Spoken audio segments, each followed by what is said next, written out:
Hoje eu vou mostrar pra vocês o som do carro do meu pai, kit 2 vias, um Ranger aqui,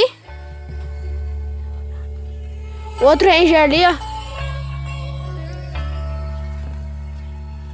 um Twitter aqui, ó, outro ali,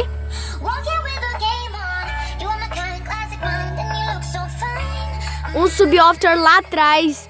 Ele toca Bluetooth, cabo USB, pendrive, não toca CD.